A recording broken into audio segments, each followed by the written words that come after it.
Navy SEAL and the author of Enemies, Foreign and Domestic is here to discuss with us. Carl, good to see you this morning. Thanks for having me back on. What do you make of that assessment, that this is to blame on the past administration? Yeah, absolutely. I mean, we had the sequester, and also what happened with the military, we lost a large number of troops, and good troops, because quite frankly, we lost the political climate to fight this war. And, they can, mince it all they want with the sequestration, but the fact is it was a morale issue.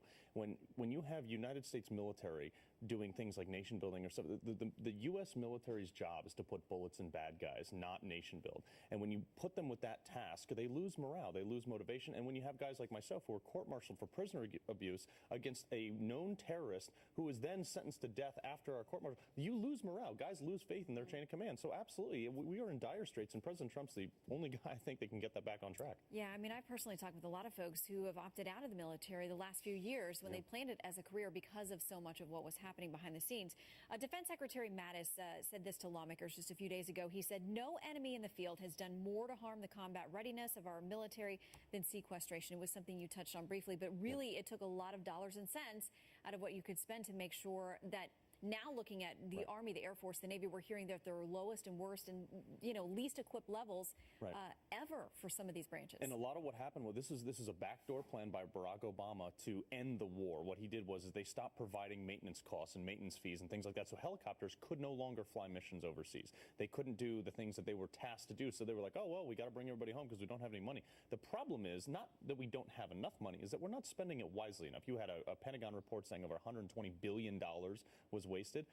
Where is that oversight? We have civilian contractors that are redundancy on top of redundancy. Can that spend the money wisely? Let's invest more in technology, too. Well, and when we look ahead to the budget, there are also critics who say, as much as President Trump has vowed that he's going to turn this around and give the military what they need, there were critics who say he didn't ask for enough money. They think that there is a bigger need than what the White House proposed in its budget. We know that's just sort of a framework. Now it's up to Congress. And a lot of people say, listen, Congress agreed to this, the sequestration. They've put folks in this mess. They've got to turn it around. Another quote from that op-ed is this: "Providing for the defense of America is the most sacred constitutional obligation of the U.S. Congress.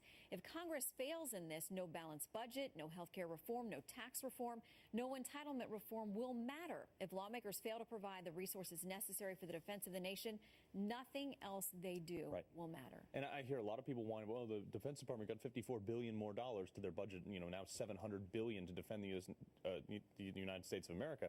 But you can't have an economy, you can't have schools, you can't have entitlement programs, you can't have anything without a good, strong defense. And now we're facing, the Iran, ISIS, North Korea. Keep in mind, we're holding the Olympics in South Korea in 6 months. I mean, 35 miles south of the DMZ. Like, you need a U.S. military to stabilize the world.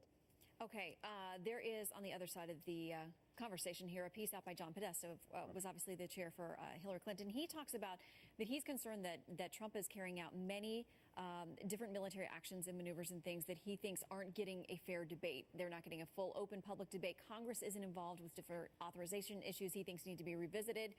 Listen, the president's done some very decisive things. Does this need to be more of a public debate with congressional involvement? No, I think Congress needs to authorize an overall strategy of like a declaration of war, understanding new areas of operation throughout the world, especially considering ISIS. We don't have a clear definition of what the war and what the desired end result is in ISIS. Sure, eliminate them, but how do you define that? We need to define that openly. Beyond that, the American public does not have the right to know about our war activities, I don't think. If you want to find out, pick up a gun, go join the military, join them on the battlefield. But I think that is something that there's too many opinions out there, too much oversight, and that's why we lost the global war on terror, is because we allowed the media to define the narrative, what we were doing over there. Well, we are thankful for the folks who have done that, including you. Thanks for your service. Good to see you today, Carl. Thank you. Bill. Shannon,